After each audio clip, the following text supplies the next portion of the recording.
Man in the sleeping pod was suddenly awakened by an alarm. Before he could react to what happened, his body was wrapped layer by the AI, putting on a full spacesuit. Then he was ejected straight into space. When Jeff finally came to his senses, he realized the ship had been hit by something. There were other sleeping pods like his, all ejected into space, but some of them crashed during the ejection, while others like Jeff flew toward nearby planets for safety. But debris was scattered all over space. Many people were destroyed before they reached any planet. Luckily, Jeff's pod stayed stable. It pierced through the atmosphere and reached a nearby planet, but the high temperature damaged the pod, and the AI could no longer control the landing. Within seconds, the pod began to spin out of control. Seeing the ground just a few hundred meters away, Jeff could only open his mouth and brace for impact.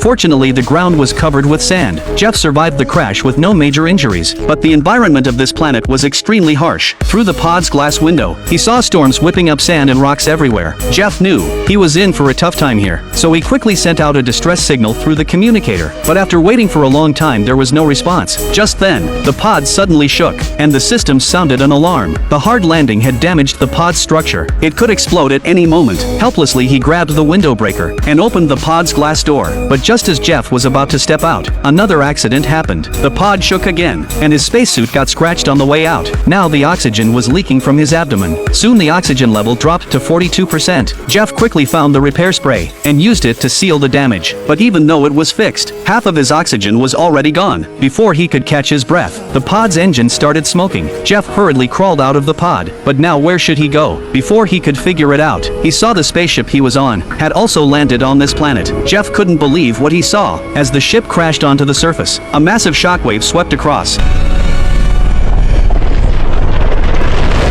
Luckily, he was far enough away, so he wasn't seriously hurt by the impact, but stranded on this desolate planet. Where could he go now? Just when Jeff was lost in thought, he noticed something flickering in the distance. With a try-it-out attitude, he headed toward it, but after only a few steps, he found a crash site, with another pod just like his. And even luckier, when he climbed inside, he found an oxygen unit, but when Jeff took it out, he realized it was completely broken. It seemed his only hope was still that flashing light, so he continued heading toward it, but Jeff didn't notice. There were strange claw marks on his pod. He dashed through the stormy desert, and soon reached the glowing spot. It turned out to be a distress signal made by a teammate. Jeff ran over quickly, telling him about his oxygen being down to 42%. The teammate seemed friendly, said they could share oxygen later, but he had something to finish first. While waiting, Jeff learned their crash wasn't just an accident. It was because the Space Corporation took a cheaper route to cut costs, and now the company had no idea about the crash. Even if they got the signal and sent rescue, it would take at least 18 months to reach this planet. The teammate went on. The ship wouldn't disintegrate easily. They could use its materials to survive. Hearing that gave Jeff hope. He quickly joined in to help, but the next second,